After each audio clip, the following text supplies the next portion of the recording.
Now that we know how to write both the point and the evidence portion of our PEE, it's time to learn the hardest part, writing the explanation.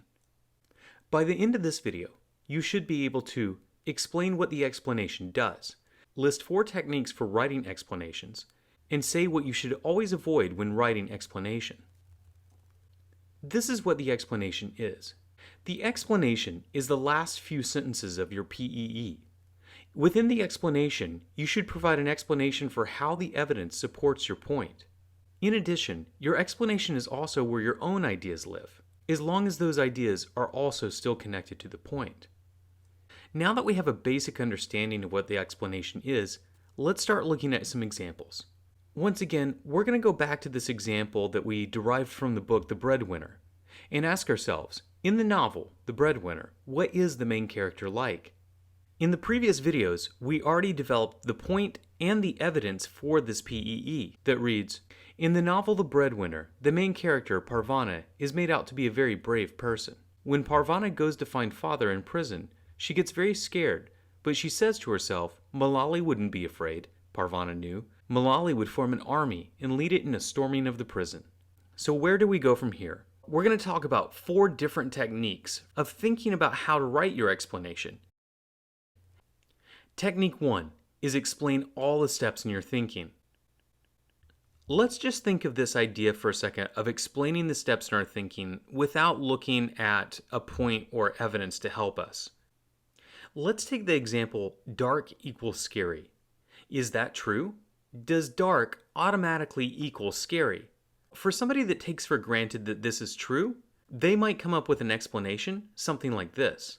The dark is scary because it is black and we can't see. This is what makes the dark so scary. But this isn't really true, and it takes for granted a lot of steps in our thinking that we're just not conscious of.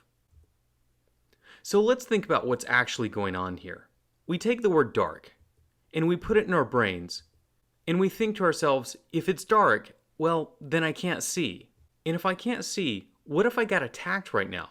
I wouldn't be able to defend myself. And then I think, wait a minute, don't monsters live here in the dark?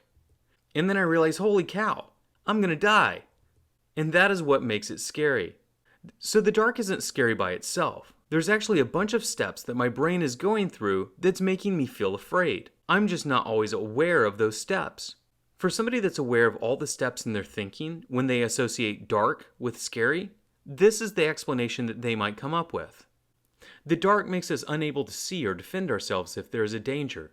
As kids, we are told stories about monsters who are out to eat us, lurking in dark places, like inside closets and under beds at night. In the dark, these things may be able to hurt us. This is what makes the dark such a scary thing. Do you see how this explanation actually just goes through all the steps in thinking and makes them obvious? So, say that I said that school equals success. Is that true? Does school automatically equal success? Well, no. There's a bunch of thinking steps that we have to go through in order to make this point. School actually gives us knowledge about the different subjects. That subject knowledge helps us prepare for college. And in college, we learn specialized knowledge that then prepares us for a career. If we study hard, then we enter that career ready to become an expert. And that is what leads to professional success. So you can see that the idea that school equals success actually has a whole lot of stops in between the two. This is our explanation. Going to school allows people to learn more about subjects like science, math, and language. These subjects help prepare students for college. In university, students learn specialized knowledge and skills that prepare them for a specific career.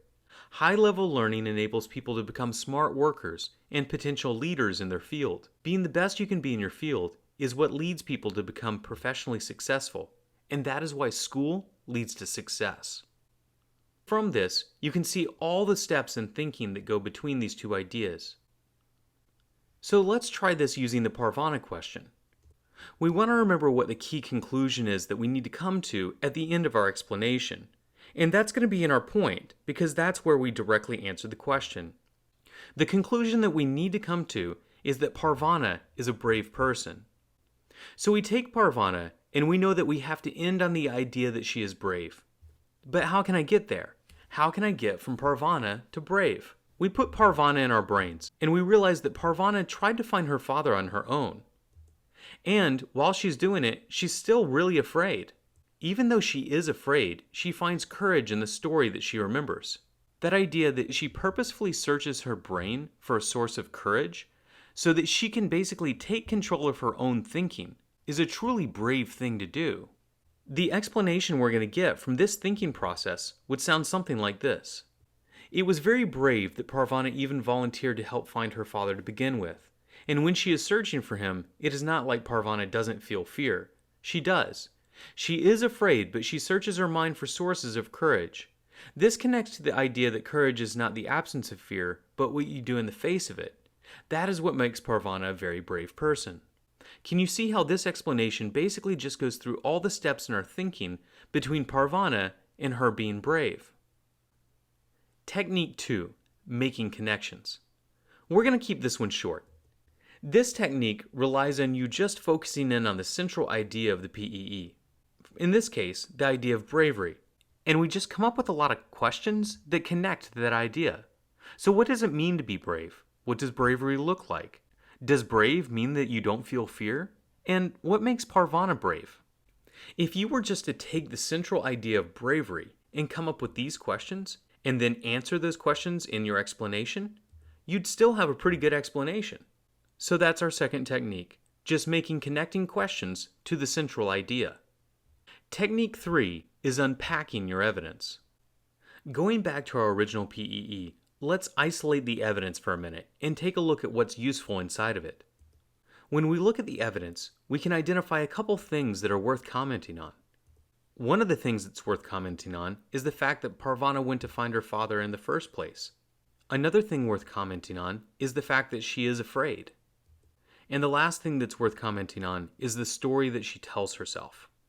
Now let's look at these three things and how the explanation unpacks these ideas and expands on each one of them. If we look at the idea that Parvana goes to find father, we can use that in order to point out that Parvana is brave to have ever done it to begin with. In the section where we said that Parvana becomes afraid, we can use that as well to point out that Parvana isn't invulnerable to fear. And for the story that she told herself, we can use that story to point out that she purposefully searched her mind for sources of courage. Hopefully from this, you can see that the explanation is actually just expanding on the ideas that are already contained inside of the evidence. We just have to unpack them. Technique 4 is to keep asking why. If we go back to our point in our evidence, we can just ask the question, why did Parvana do all this? And we answer that question for ourselves. Well, Parvana knew that she had to face the Taliban to try and rescue her father because no one else in the house could do it. Why could no one else go? Because any woman who went to the prison would get beaten or arrested and taken away from her family forever. So why did Parvana go? Well, Parvana knew that her family could not survive without her father's help, and that her father might not survive without her help. So why was that important to her? Parvana's family and her relationships with her father meant everything to her. So why was that brave? Her willingness to face punishment in an effort to help the people that mattered most to her in life is what makes her such a brave character. Hopefully you can see that if we just keep asking ourselves why, it leads us to deeper and deeper ideas. And when we take out the why questions and just have the explanation, we can see that it forms a really powerful statement.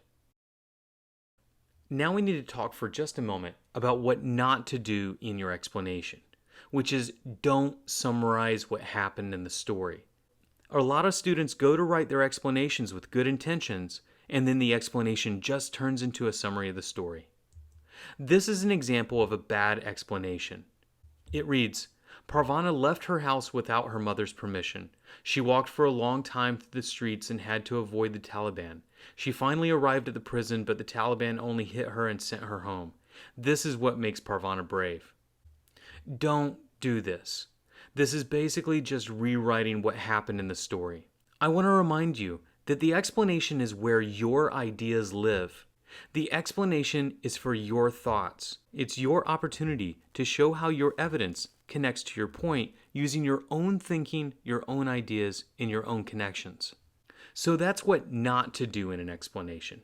Don't summarize what happened in the story. Now it's time to practice writing explanation. Remember question 3 from your point and evidence writing practice? The question was, in A Mall Unbound, what is a character trait of Miss Sadia? It's time to write the explanation portion of your PEE. Go ahead and pause the video now and do that in your notes. Now that you've written your explanation, share your explanation sentences with your partner and give feedback. Be sure that your partner's work meets this checklist. Do they explain how the quote supports their point? And does their explanation include the student's own ideas? Once you get feedback on your explanation, it's time to put your PEE together and turn it in. You're going to rewrite your entire paragraph now, revising and editing based on your partner feedback. Make sure that you check for punctuation, capitalization, and spelling errors. And that concludes our explanation writing video. By now, you should be able to explain what the explanation does, list 4 techniques for writing explanations, and say what you should always avoid when writing explanation. Good luck to everyone, and I look forward to teaching you something new in the next video.